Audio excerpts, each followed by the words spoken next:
Berikutnya Pak Sartono. Terima kasih pimpinan Pak Prof. Nurdin yang kami hormati, Pak Andre, para sahabat Komisi 6 yang kami hormati, dan yang kami hormati pula Kepala Batam, serta Ibu Wakil Kepala BP Batam dengan seluruh jajarannya, para deputi, sahabat, Pak Faris, welcome to Komisi 6, dan juga pimpinan KPPU yang kami hormati, dan juga Kepala BPKS ya, Sabang dengan seluruh jajarannya. Untuk pertama kami ke BP Batam, melihat paparan Bapak dan perencanaan tentang Batam hari ini, jangka pendek, menengah, dan panjang, apa yang diuraikan di paparan tadi ini sudah bisa saya katakan begitu mengcapture ya. Selama ini permasalahan-permasalahan apa yang terjadi? Mengapa Batam jalan di tempat?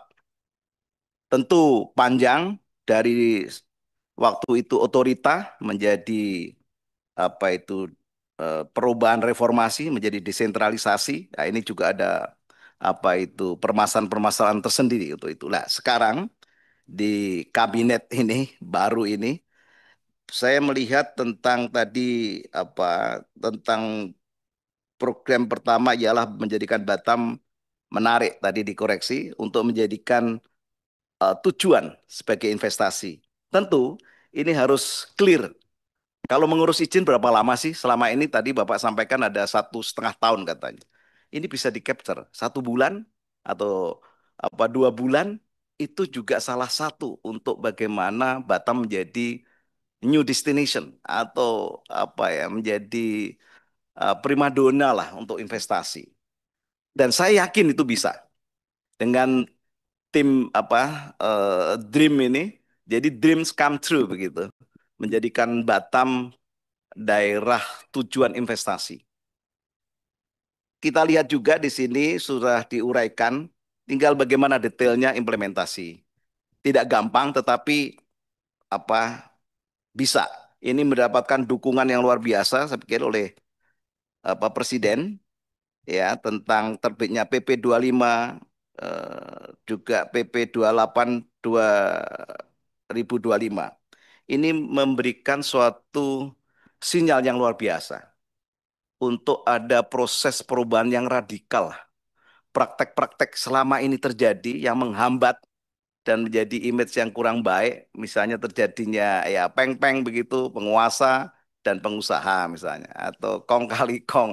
Nah, saya punya harapan dan apa itu positif dari tim baru ini. Dan tentu kami Komisi 6 akan memberikan support dukungan untuk menggapai harapan cita-cita oleh bangsa dan negara ini itu.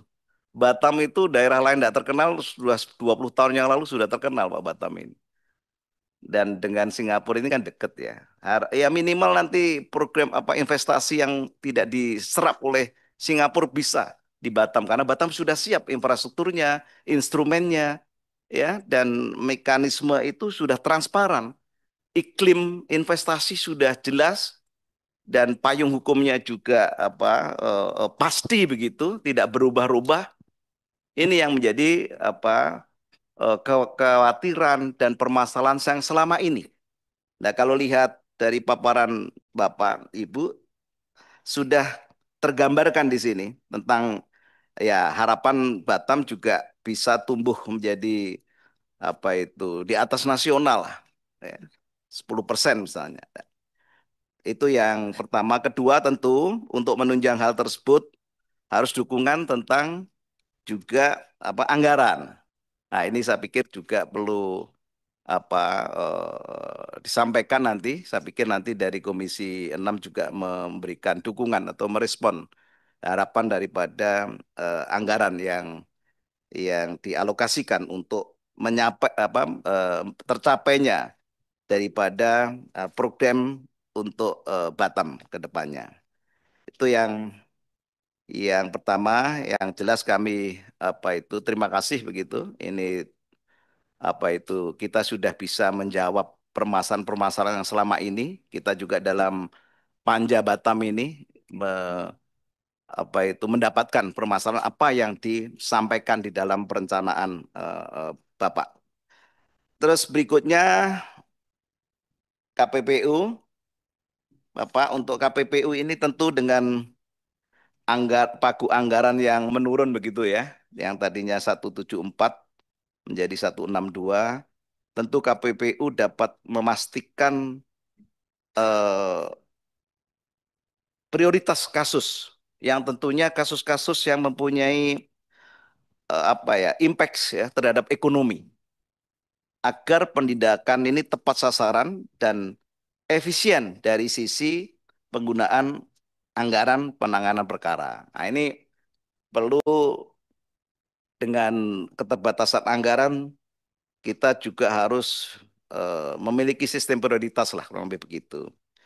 Juga apakah juga KPPU sekarang ini ada mekanisme sinergi dengan BPKP, BPK atau kejaksaan ya untuk efisiensi pemeriksaan lapangan. Mengingat ya SDM kita terbatas KPPU ya, penyidik KPPU juga terbatas. Ini saya pikir perlu begitu untuk lebih intens kerjasama dengan badan-badan tersebut agar target penyelesaian KPPU pada apa tahun-tahun ke depan itu bisa tercapai lah kurang lebih begitu dan memberikan impact begitu. Ini yang untuk KPPU. Untuk Sabang, saya membaca juga tentang usulan tambahan ya Bapak untuk Sabang. Tentu harapan kita memang Sabang ini juga suatu keputusan yang ya politis dan strategis sebenarnya untuk ekonomi. Tentu Bapak juga tidak bisa hanya di Sabang saja, perlu harus ada kerjasama-kerjasama dengan kementerian-kementerian. Bapak juga harus aktif begitu, lobbying-lobbying atau koordinasi dengan kementerian-kementerian yang terkait yang berpotensi untuk ya investasi di Sabang ini. Sehingga ada kemandirian ke depannya untuk Sabang dan potensinya di situ saya pikir untuk kawasan bebas Sabang ini begitu luas sebetulnya. Tentu sering juga koordinasi dengan Batam mungkin ada hal-hal yang bisa diimplementasikan di lapangan di Sabang tentunya. Dan tentu kalau kita ingin mendapatkan apa eh, Batam lebih mandiri ya tentu harus ada dukungan anggaran gitu. Lebih leluasa lah ya untuk bagaimana mengembangkan daripada Sabang itu. Ini juga saya pikir kami Komisi 6 akan juga memberikan support tentang evaluasi atau tambahan daripada anggaran dari BPKS Sabang ini. Pimpinan, sementara itu terima kasih. Wassalamualaikum warahmatullahi wabarakatuh. Terima kasih Pak Sartono.